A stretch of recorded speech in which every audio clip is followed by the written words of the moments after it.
제가 오늘 여러분과 나눈 이 메시지가 왜 하나님께서 기도의 집을 원하시는지, 그 목적이 무엇인지를 제가 여러분께 간략하게 나누기 원하는데, 제가 나눈 메시지는 사실 굉장히 큰 내용의 메시지를 이제 간략하게 정리하는 겁니다. 그래서 나중에 제가 강의안이 다 정리가 되면 여러분께 강의안을 함께 나눠드리도록 하겠습니다. 근데 저희가 왜 기도의 집인지, 그 기도의 집의 목적을 살필 때 저는 이것을 어떻게 적용을 하기 원하냐면, 기도의 집의 목적 우리가 이해함으로써 그 기도의 집의 목적이 어떻게 기도의 집의 원동력이 되는지를 함께 나누기 원합니다. 왜냐면 여러분께서 이제 부산에서도 이 비합, 이 기도의 집을 여러분께서 세팅을 하시면서 많이 느끼시겠지만, 기도의 집이 처음에는 굉장히 흥분되고 익사이팅한 그런 사역인데, 이 기도의 집을 하다 보면 굉장히 힘들고 지친 사역입니다. 많은 인력이 필요하고 많은 자원이 필요하고, 그리고 현실적으로 이것이 그렇게 익사이팅하지 않아요. 네. 사람과 사람 사이에 그 갈등이 있고, 또 재정적인 그 제한이 있고, 그 맨파워, 인력의 제한이 있고, 그러다 보면 많은 경우에는 시작은 이제 흥분되기 시작을 하는데, 한 2년에서 3년 가다 보면 이거 꼭 필요한지 의문이 점점 들기 시작하고, 이것에 대한 열매는 진짜 있는지 거기에 더 큰 의문이 들기 시작하고, 그러다 보면 한 4년에서 5년 가면 거의 기도의 집이 문을 닫습니다. 시작하는 기도의 집들은 많은데 그것을 지속하는 게 어렵고, 계속해서 그 비전을 사는 것이 어려운데, 그래서 제가 여러분과 이 기도의 집의 목적에 대해서 나눌 때 제가 나중에 이제 적용을, 이것이 어떻게 계속해서 그 재단 위에 불이 꺼지지 않을 수 있도록 원동력이 되는지를 여러분과 함께 나눠보도록 하겠습니다. 제가 이제 이게 줌 미팅이기 때문에 여러분과 함께 제 스크린을 나눠서 좀 강의안을 제가 보여드리면서 좀 강의를 진행을 하도록 할게요. 먼저 제가 이제 그 기도의 집을 저희가 세팅을 할 때, 기도의 집을 세우는 데 있어서 모델을 이해하는 것이 굉장히 저는 중요하다고 믿습니다. 제가 여기서 모델이라고 말씀을 드릴 때는, 이 모델은 당연히 이제 핫앤볼 모델, 우리가 어떻게 이 기도와 예배를 접목을 시키는지 이 모델을 배우고 이해하는 것이 굉장히 중요한데, 이 끊임없는 예배와 기도의 문화는, 그리고 이것이 한 공동체, 그리고 또는 부산이라는 한 도시에, 또는 더 나아가서 한 지역에 세팅이 되기 위해서는 우리에게 더 필요하고 더 중요한 것이 있습니다. 그것이 무엇이냐면, 기도의 집은 그저 모델을 모방하는 것으로 세워지지 않는다는 것입니다. 물론 여러분께서 이미 이것을 이해하고 계실 수가 있지만, 핫앤볼 모델을 우리가 아무리 잘할 수 있을지라도, 만약에 기도의 집을 통한 하나님의 요점이 무엇인지, 왜 하나님께서 기도의 집을 원하시는지 그 본질을 우리가 이해하지 못한다면, 그 모델이 잘 세팅이 돼도 모델이 헛될 수가 있고, 저희가 이제 나중에 말라기서 1장의 메시지 통해서 그것을 확인해 볼 것입니다. 그리고 한 단계 더 나아가서는 모델이 세팅이 되기도 어려울 수가 있다는 것입니다. 이제 예레미야 7장을 보시게 되면, 하나님께서 성전에서 사역하고 있는 제사장들을 향해서 하나님께서 메시지를 전하시는데, 이 예레미야 7장에 기도의 집, 그러니까 그 구약 시대는 이제 하나님의 처소라고 말을 할 수 있겠죠. 하나님께서 처소를 통해서 무엇을 이루고자 하시는지, 하나님께는 무엇이 정말 중요한지를 우리에게 말씀하고 계십니다. 예레미야 7장에 보게 되면, 대저 내가 너희 열조를 애굽 땅에서 인도하여 낸 날에 번제나 희생에 대하여 말하지 아니하고 명하지 아니하며, 오직 내가 이것으로 그들에게 명하여 이르기를. 여러분 여기 주목해 보시면 하나님께서 충격적인 발언을 하고 계십니다. 번제나 희생을 명하지 않으셨다라고 말씀하십니다. 여러분 이게 얼마나 충격적인 말이냐면, 하나님께서 예를 들어서 아이압 20주년에 저희가 20년, 이제 이번 연도를 맞이해서 21년을 밤낮 주야로 단 1분도 멈추지 않는 예배와 중보의 사역을 여태까지 해왔는데, 21년 이 기념일에 하나님께서 아이압을 방문하셔 이런 식으로 저에게 말씀하신다면, 여러분 저에게 얼마나 큰 충격이겠습니까? 내가 너한테 번제나 희생에 대해서 명하지 않았고 요구하지 않았다라고 말씀하십니다. 우리는 본문에 드러난 하나님의 논리를 이해합니다. 여기서 이 하나님의 요점은 예배 자체가 불필요하다는 것이 아닙니다. 레위기서를 보시게 되면, 여러분께서 출애굽기부터 레위기, 민수기, 신명기를 보시게 되면, 하나님은 분명히 번제와 희생 제사에 대해서 말씀하셨고 어떻게 그것을 진행해야 되는지 구체적으로 말씀하시고 그것을 반드시 이루라고 명하고 계십니다. 그럼 하나님의 논리는 무엇이냐? 하나님의 요점은 무엇이냐? 예배 자체가 불필요하다는 것이 당연히 아니죠. 요점은 본질을 잃어버린 이 예배가 희생과 번제가 만약에 본질이 무엇인지를 놓친다면 기도의 집이 왜 존재하는지 기도의 집을 통한 하나님의 목적이 무엇인지 우리가 헤아리지 못한다면 기도의 집이 아무리 잘 세팅이 돼도 하나님께는 헛될 수 있다는 것입니다. 여러분 이것은 우리 마음에 하나님에 향한 진정한 경외심을 심어줘야 될 줄 믿습니다. 우리가 요한계시록 2장을 보게 돼도 하나님께서 에베소 교회를 향해서 동일한 말씀을 하시죠. 내가 너의 수고를 안다. 내가 너의 사역을 안다. 내가 너의 헌신을 안다. 그러나 내가 너를 책망할 것이 있으니. 그러니까 하나님께서 갖고 계신 목적이 있는데 그 하나님이 갖고 계신 끝이 우리가 보지 못하면 우리가 아무리 열심히 최선을 다해서 수고한다 할지라도 하나님께는 그 사역 자체가 잘못될 수가 있다는 것입니다. 제가 여기서 여러분께 말씀드리기를 우리가 모델을 핫펜버 모델을 잘 우리가 인지하고 잘 따를지라도 기도의 집에 대한 본질을 놓친다면 말라기 세대처럼 우리가 하나님 보시기에 무의미할 수 있다는 것이 우리가 먼저 이해해야 되는 것입니다. 그래서 우리에게 중요한 것은 그럼 기도의 집의 본질은 무엇이냐? 하나님께서는 무엇을 이루고자 하시는 것이냐? 그것이 이제 예레미야 7장 23절의 말씀입니다. 참고로 여러분 예레미야 7장의 말씀은 예수님께서 성전을 정결케 하실 때 인용하신 본문입니다. 그래서 굉장히 중요한 본문인데 예수님께서 성전을 정결케 하실 때 너희가 내 아버지의 집을 강도의 소굴로 만들었다 그렇게 말씀하시죠. 그 강도의 소굴이라는 표현이 예레미야 7장에서 인용되고 있는 말씀입니다. 그래서 예수님께서 예레미야 7장이 강도의 소굴을 인용하셨을 때는 예레미야 7장의 전체 문맥을 다 인용하고 계신 거예요. 그것을 예수님께서 그때 당시에 바리새인들에게 말씀하고 계셨던 겁니다. 그러면 하나님의 목적은 무엇이냐? 하나님의 본질은 무엇이냐? 그것이 23절입니다. 오직 내가 이것으로 그들에게 명하여 이르기를 너는 내 목소리를 들으라. 내가 너에게 그것을 명하지 않고 이것을 명하는데 다시 말해서 내가 너에게 번제를 명한 이유는 이것을 이루기 위함인데 그것이 무엇이냐?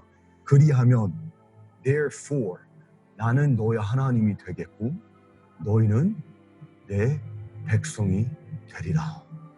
나는 너의 하나님이요 너는 내 백성이 되리라. 이것이 하나님께서 지구에 하나님께서 부산 땅에 하나님의 초소를 세우기 원하시는 주된 이유입니다.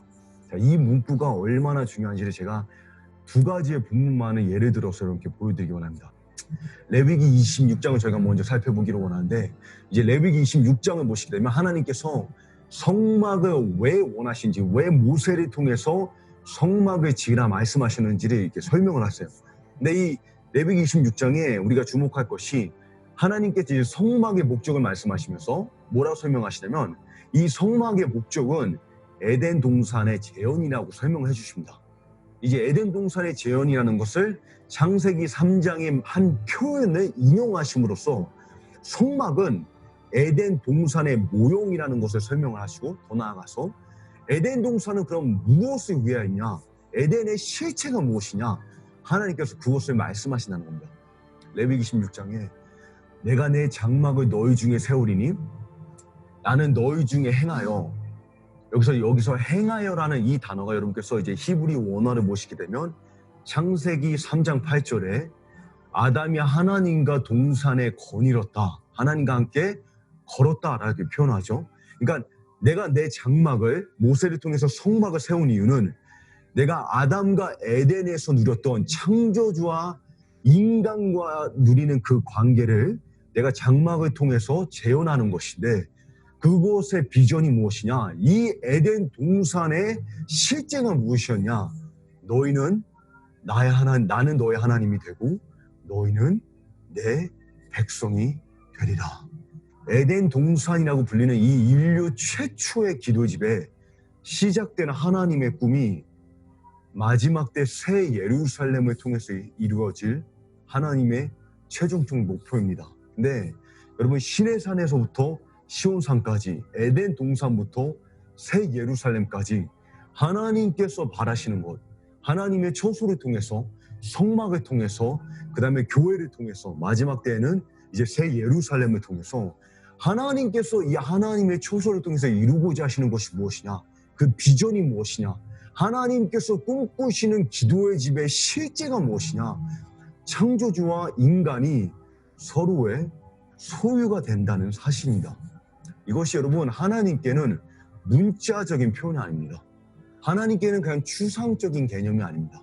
하나님께는 이 비전이 집요하고 지배적이며 압도적인데 어디까지 하나님께는 이것이 구체적이냐면 하나님께서는 이 비전을 이루기 위해서 이 비전을 가로막는 모든 장애물을 제거하기까지, 다시 말하면 하나님께는 이 비전이 파괴적이라는 것입니다.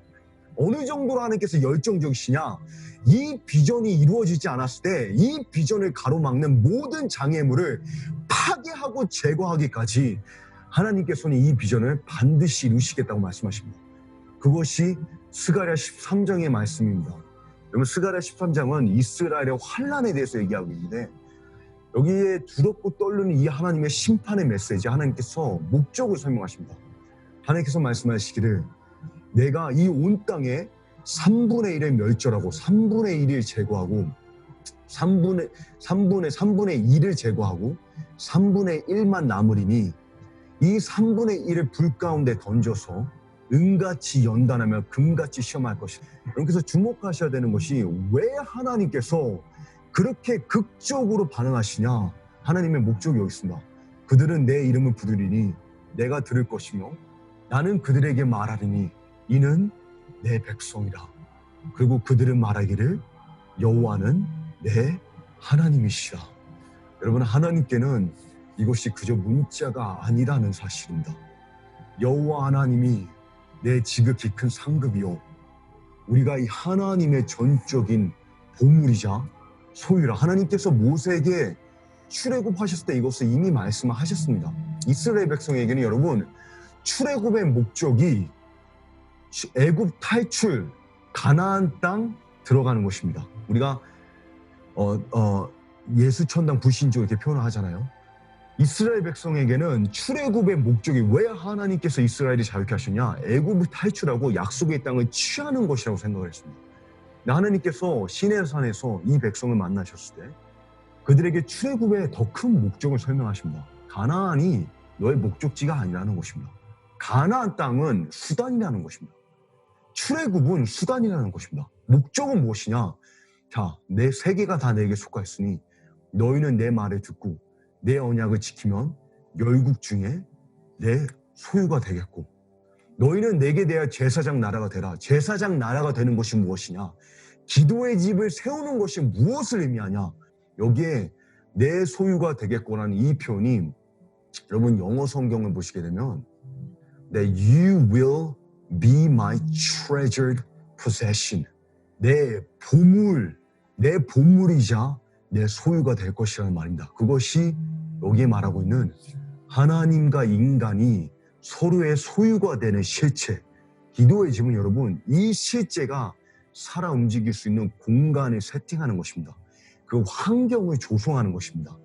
그러하기 때문에 이 시내산에서, 이 에덴 동산에서 시작된 하나님의 꿈이 시내산을 통해서 재현되고 교회를 통해서 확장되고 새 예루살렘을 통해서 완성되는데, 요한계시록은 이 시대가 끝날 때, 이 마지막 때에 하나님께서 이 꿈을 이루실 것이라고 우리에게 말해주고 있습니다. 요한계시록 21장에 내가 들으니 보좌에서 큰 음성이 나서 가로되 보라, 하나님의 장막이, 하나님의 기도의 집이 이제 끝내 우리가 기도의 집을 우리 스스로 세팅하는 것이 아니라 천상에 있는 기도의 집이, 3층 천에 있는 기도의 집이 지구로 강림한다는 것입니다. 이것이 여러분 인류 역사의 끝입니다. 인류 역사의 끝은 우리가 천당으로 도망가는, 지구 탈출해서 천당으로 가는 것이 아니라 천국이 지구로 강림해서 지구가 지상 낙원이 되는 것입니다. 그리고 지구에 이 하늘 3층 천에 있는 스랍들이 하나님을 예배하는 그 기도의 집이 지구로 강림하는 것인데, 그것의 목적이 무엇이냐? 다시 한번 보십시오. 이 사람들과 함께 하나님의 장막이 있음에 하나님이 저희와 함께 거하시리니 저희는 하나님의 백성이 되고 7절에 나는 저희 하나님이 되고. 여러분, 하나님께는 이 비전이 절대 문자적이지 않습니다. 에덴에서 시작된 이 하나님의 꿈이 성막을 통해서 재현되고 다윗의 장막 가운데 온전히 펼쳐져 교회를 통해서 땅끝까지 모든 민족과 나라와 백성에게 확장되고, 그리고 마지막 때에 하나님께서 친히 이 기도의 집을 하늘 보좌로부터 이 지구로 강림시키시겠다는 겁니다. 그리고 그것을 통해서 하나님께서 무엇을 해주시냐? 나는 너의 하나님이 되고 너는 내 백성이 되리라. 하나님과 인간이 서로의 전적인 소유가 되는 실제, 이것이 아가서가 말하고 있는 메시지입니다. 나는 나의 사랑하는 자의 것이요 나의 사랑하는 자는 내 것이라. 여러분, 이 문구가 아가서에 2번 등장합니다. 아가서 2장에 그리고 아가서 6장에. 아가서 4장과 5장은 어떻게 이 미성숙한 신부가, 미성숙한 교회가 성숙함에 점도 없고 흠이 없는 순교적인 신앙에 어떻게 교회를 들어가게 될지를 우리에게 보여주고 있는데, 중요한 것은 무엇이냐? 그 성숙한 교회의 최종적인 비전, 최종적인 그림이 이것이라는 겁니다. 나는 나의 사랑하는 자의 것이요 여호와는 나의 하나님이요 우리는 그의 소유라, 그의 백성이라, 그의 것이라. 이것이 기도의 집이 존재하는 이유자, 목적, 그리고 한 단계 더 나아가서 제가 여러분께 강조해드리기 원하는 원동력이라는 것입니다. 그래서 여러분, 이렇게 해서 성경을 보시게 되면 하나님께서 레위 제사장들에게 이 실제를 제안하시는 것이 아니라 이 실제를 요구하십니다. 무슨 말이냐면 이 비전은 하나님께는 선택사항이 아니라는 것입니다. 영적인 보너스가 아닙니다. 첫 계명은 살아도 되고 안 살아도 되고 하는 보너스가 아닙니다. 예수님께서 에베소 교회에게 요한계시록 2장에 첫 계명을 살지 않는 것이 죄라고 말씀하십니다. 그 첫 계명을 살지 않을 때는, 이 하나님의 주된 목적과 비전을 살지 않을 때는 회개하라고 말씀하시면서 그 삶에 그 실제로 돌이키지 않을 때는 하나님께서 그 촛대를 제거하시겠다라고, 움직이시겠다라고, 그 기도의 집의 문을 닫으시겠다라고까지 하나님께서 경고하십니다. 그만큼 제가 말씀드리기를, 하나님께는 이 비전이, 하나님은 이 비전에 있어 집요하고 지배적이며 이 비전이 하나님께는 압도적이고 한 단계 더 나가서 파괴적이기까지 하다는 것입니다. 하나님께서는 이 비전을 너무나 원하시기 때문에 레위 제사장들에게 명하셨는데, 신명기 10장에 이스라엘 백성이 가나안 땅을 유업으로 실할 때 하나님께서 레위 제사장들에게 이렇게 말씀하시죠. 그러므로 레위는 그 형제 중에 분깃이 없으며 기업이 없고, 왜 기업이 없느냐? 여호와가 그의 기업이십니다. 여러분, 레위 제사장들에게는 이게 문제가 아니었습니다. 실제 가나안 땅에 들어갔을 때 그들에게는 땅을 유업으로 받지 못했습니다. 상상이 가십니까? 11지파가 다 유업으로, 땅을 유업으로 받는데, 그리고 그 자녀들에게 땅이 유업으로 주어지는데 이 한 지파는 유업이 없어요. 그럼 그 주변 11지파가 이 지파에게 또는 그 자녀들이 그 레위 제사장들에게, 자녀들에게 질문하겠죠. 왜 땅이 없냐? 너네는 왜 유업이 없냐? 그럼 그들의 대답이 무엇이었냐? 하나님이 우리의 약속의 땅이라는 겁니다. 하나님이 우리의 유업이라는 것입니다. 기도의 집의 목적이 무엇이냐? 이 시대에 나그네로 살아가야 되는 교회가 이 시대에 정착하고 살아갈 때 이 세대를 향해서 기도의 집은 무엇을 외쳐야 하냐? 여호와 하나님이 우리의 유업이시라. 예수 그리스도의 재림이 없이는 우리에게 유업이 없다는 것입니다. 그것이 문자가 아니라, 그것이 글자가 아니라, 그것이 실제가 되는 것이 기도의 집의 목적이자 기도의 집이 존재하는 이유이자 기도의 집의 원동력이라는 것입니다. 제단 위에 불이 왜 안 꺼지게 되냐? 하나님이 나의 유업이 될 때 제단 위에 불이 꺼질 수가 없는 것입니다. 그 제단 위에 불이 우리의 뼛속에 타고 들어가는, 뼛속에 사무친 불이 되어서 우리의 심령 가운데 예배를 촉구하고 우리의 심령에서부터 중보를 촉구하는 것입니다. 여러분, 우리의 마음에서부터 중보가 분출돼야 될 줄을 믿습니다. 시편 45편을 보시게 되면 시편 기자가 말하기를 내 마음에서부터 좋은 말이 흘러넘쳐. 여러분, 시편 기자는 내가 하나님께 찬양을 드려야 하기 때문에 하나님께 찬양을 드린다라고 그런 식으로 표현하지 않습니다. 내 마음에서 좋은 말이 넘쳐라고 표현하는데, 이게 히브리 원어를 보시게 되면 내 마음에서부터 좋은 말이 폭발한다라는 뜻입니다. 마치 화산이, 용암이 산에 부글부글 끝에 그 용암의 압력을 이기지 못해서 화산이 분출하듯이, 화산이 넘쳐 흐르듯이, 여기 지금 시편 기자는 뭐라 얘기하는 거냐면, 내가 왕의 아름다움을 생각할 때 예수 그리스도의 탁월함과 그리스도의 보상함과 그 예수 그리스도의 지극히 크고 놀라운 아름다움을 바라볼 때 내 심령에서부터 여호와를 향한 예배가 분출한다는, 그 압력을 이기지 못해서, 하나님에 향한 감격의 압력을 이기지 못해서 예배가 흘러넘친다는 것입니다. 여러분, 그것이 레위인들의 삶이었습니다. 이것이 우리가 잘 알고 있는 아삽 제사장이 쓴 시편인데요. 하늘의 주 외에 누가 내게 있으리요? 이 땅의 주밖에 나의 사모할지 없나이다. 내 육체와 마음은 쇠잔하다. 하나님은 내 마음의 반석이시오. 하나님은 영원한 분길이시라. 여러분, 이들에게는 그들이 24시간 그 기도의 집에 있었을 때, 그 모리아 산에 섰을 때, 이것이 그들에게는 그냥 문자나 글자가 아니었습니다. 하나님이 그들의 유업이라는 이 실체가, 나는 너의 하나님이요 너희는 내 백성이라는 이 실체가 그들의 삶이 되었고, 그 삶이, 그 영성이, 그 실체가 그들의 심령을 지배했을 때 그들 안에 끊이지 않는, 멈출 수 없는, 쉬지 않는 예배가 분출된 것입니다. 폭발한 것입니다. 흘러넘친 것입니다. 자, 그 중요한 질문은 무엇이냐? 어떻게 이 비전이 실제가 되냐는 것입니다.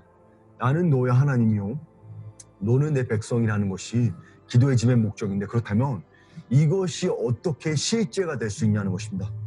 제가 이것을 이제 간략하게 마무리 짓기 위해서, 이 메시지 이제 마무리 짓기 위해서 제가 다윗의 패러다임으로 제가 여러분께 설명을 드리기 원합니다. 다윗의 패러다임이라는 것은 무엇이냐면, 우리가 다윗의 장막을 외치는데, 여러분, 다윗의 장막은 세팅되기 위해서도, 그리고 지탱되기 위해서도 다윗이 일평생 갖고 있었던 패러다임이 있습니다.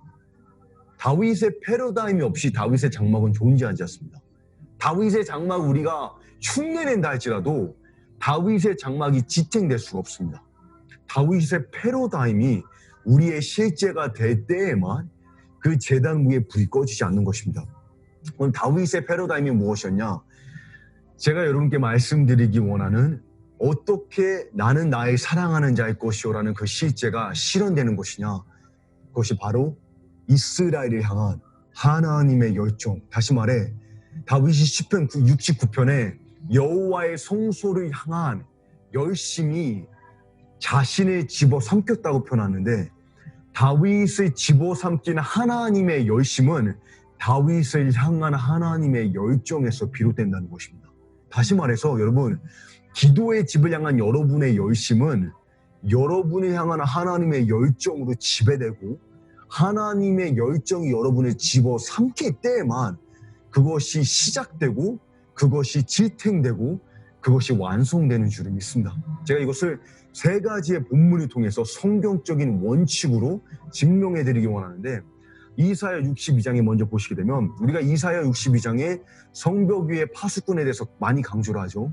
이스라엘을 위한 기도의 집, 이스라엘 위해서 중보해야 된다. 여러분, 6절에서 7절의 성벽 위의 파수꾼, 자, 6절에서 7절 여러분 잘 알고 계신 본문의 말씀입니다.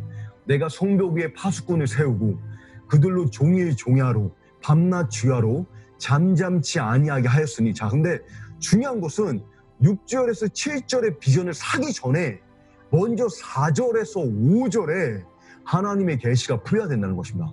6절에서 7절을 강조하기 전에 먼저 4절에서 5절의 삶에 근거해야 된다는 것입니다. 4절에서 5절이 무엇이냐?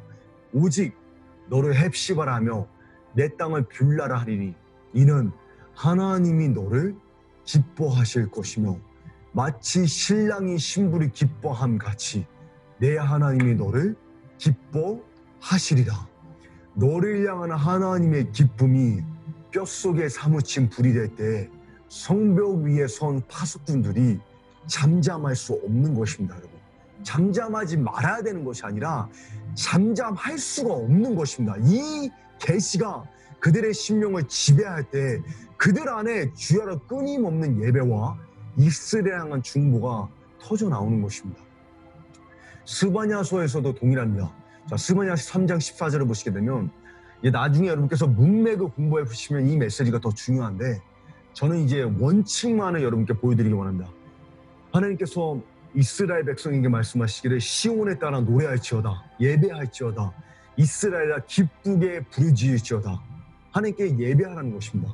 예루살렘 따라 전심으로 기뻐 노래할지어다. 근데 지금 여러분께서 스바냐 1장에서 3장의 문맥을 보시게 되면 하나님께 예배할 수 없는 상황입니다. 이스라엘은 지금 극심한 환난 가운데 글로벌한 재난을 통과하고 있는 상황입니다. 그러한 때 하나님께서 이스라엘 백성에게 기뻐 예배하고 전심으로 하나님을 찬양하라고 명하십니다. 그러면 이스라엘 백성의 입장에서는 하나님, 내가 지금 어떻게 인력도 부족하고 내가 열정도 지금 없고 하나님 이것을 이루기에는 많은 부족함과 어려움이 있는데 하나님 어떻게 내가 하나님을 예배할 수 있습니까? 라고 질문이 줄 수가 있는데 거기에 하나님께서 이미 답을 해주십니다. 17절에 왜 예배하라 하시냐? 왜 기뻐 노래하라고 명하시냐? 너희 하나님 여호와가 너로 인하여 기쁨을 이기지 못하여 너를 잠잠히 사랑하시며 너로 인하여 즐거이 부르며 기뻐하시리라. 여러분, 이 스바냐 3장 17절 우리가 잘 알고 있는 본문의 말씀입니다. 근데 17절을 14절과 함께 읽으셔야 합니다. 14절에 예배하라. 왜 예배하냐? 예배의 원동력이 무엇이냐? 어떻게 나는 너의 하나님이요 너는 내 백성이라는 실제가 이루어질 수가 있냐? 너의 하나님이 너를 생각할 때 기쁨의 압력을 이기지 못하여 그 하나님 심장에 너를 향한 그 애정과 기쁨의 압력이 갖춰질 수가 없어서 그 압력이 흘러넘쳐서 너를 향해 하나님께서 기뻐 노래하신다는 겁니다. 이 하나님의 노래가 우리의 심령에 사무친 불이 될 때 스바냐 3장 14절의 사명을 우리가 이룰 수 있는 것입니다. 여러분, 스바냐 3장 14절의 부르심은 13장 17절의 계시가 임할 때에만 지탱될 수 있는 것이고 완성될 수 있는 것입니다. 우리가 술람미 여인의 스토리도 마찬가지죠. 제가 여러분께 아까 아가서 6장을 말씀드렸는데 아가서 6장에 나는 나의 사랑하는 자의 것이요 그 삶을 어떻게 술람미 여인이 살 수 있었냐? 7장에 나는 내가 사랑하는 자의 것이요 그분의 열정은 나를 향해 있습니다. 그래서 여러분, 이 메시지가 우리의 삶 가운데 그 기도의 집의 목적이 될 뿐이 아니라 그 기도의 집을 지탱하는 원동력이라는 것을, 그래서 여러분께서 나중에 학개서를 이제 공부해 보시게 되면 이스라엘 백성이 하나님의 기도의 집을 지키기 위해서 바벨론의 그 감정기가 끝나고 예루살렘으로 돌아옵니다. 맞죠? 536년, 주전 536년 때 5만 명의 유대인들이 1200km나 되는 거리를, 광야를 걸어서 자녀들을 데리고 가축을 데리고 자기 전 재산을 다 팔고, 여러분 생각해 보십시오. 만약에 여러분께서 미국에서 살고 계신데 미국에 여러분께서 전 재산을 다 팔고 하나님께서 명하시다고 해서 북한 땅으로 이사를 간다. 그럼 굉장히 극적인 그리스도인입니다. 하나님께 전적으로 순종하는 레디컬한 그리스도인을 뜻합니다. 그러한 하나님의 그 사역자들이 5만 명이나 되는 그 사람들이 하나님의 말씀을 붙잡고 그 이스라엘 예루살렘으로 귀환을 하는데, 그들이 예루살렘에 돌아가서 하나님의 초자연적인 약속과 공급하심을 불구하고 2년 만에 성전 건축을 중단해버립니다. 자신이 처음에 생각했던 것보다 기도의 집이 너무 어려웠던 거예요. 이 기도의 집을 짓는 게 너무 힘들고 너무 많은 인력이 필요하고 너무 많은 재정이 필요하고 거기다가 너무 많은 원수가 있는 거예요. 그래서 너무 많은 갈등 때문에 여러분, 고레스 왕이 이 백성들에게 재정을 후원할 정도면 여러분께서 어떻게 개념을 잡으시면 되냐면 북한의 김정은이 여러분에게 기도의 집을 제발 세팅해달라고 여러분 한 달에 10억씩 준다고 생각해 보십시오. 그러면 이거는 초자연적인 하나님의 컨포메이션 이상을 얘기합니다. 마치 말이 안 되는 얘기예요. 근데 여러분 그러한 백성이 2년 만에 기도의 집을 중단했다. 여러분은 그 백성을 향해서 뭐라고 말씀하시겠습니까? 그리고 2년 만에 기도의 집을 중단하고 16년 동안을 기도의 집을 안 해요. 그때 하나님께서 주신 메시지가 누구냐면 학개서예요. 근데 하나님께서 학개서를 보내셔서 하시는 첫 마디가 뭐냐면 2절입니다. 너 언제까지 너네 집이나 짓고 있을 테냐? 무슨 말이냐면 너 먹고 사는데 바쁘지. 너 사업하느냐 바쁘지. 너 일하느냐 바쁘지. 너 이 땅에, 이 지역에, 이 도시에 내 처소가 없는 곳에 너 마음이 아프지 않니? 너 내 처소가 없어도 너 괜찮니라고 하나님께서 하나님께서 그 백성을 향해서 호소하십니다. 그리고 이제 기도의 집을 다시 세팅하고 하나님께서 촉구하신데 제 포인트는 무엇이냐면 그 백성이 왜 초자연적인 공급하시가 초자연적인 하나님의 컨포메이션이 있었음에도 왜 기도의 집을 포기할 수밖에 없었냐? 나는 너의 하나님이오라는 그 진리가 그 계시가 실제가 되지 않았기 때문이다. 그래서 나중 가서 기도의 집을 다 짓고 난 다음에도 하나님께서 말라기서 1장에 그들에게 성전의 문을 닫으라고 말씀하세요. 결국 다 졌는데 하나님께서 뭐라 말씀하시냐면 너희 중에 내 제단에 헛되이 불을 드릴 자가 없기 위해서 내 성전의 문을 닫는 자가 있었으면 좋겠다라고 말씀하십니다. 그러면 아무리 모델을 잘 따라해도 아무리 모델을 잘 세팅을 해도 하나님의 본질을 놓친다면 하나님께서는 문을 닫으라고 명하신다는 겁니다.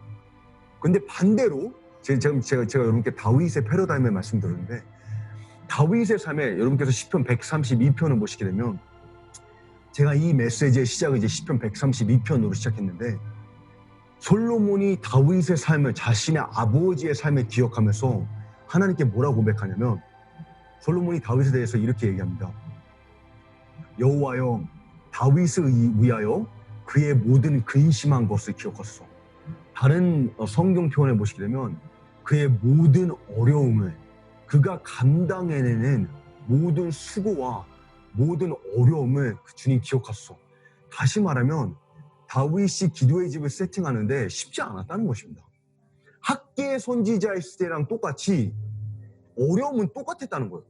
인력 부족, 자원 부족, 동기부여 부족 똑같았다는 겁니다.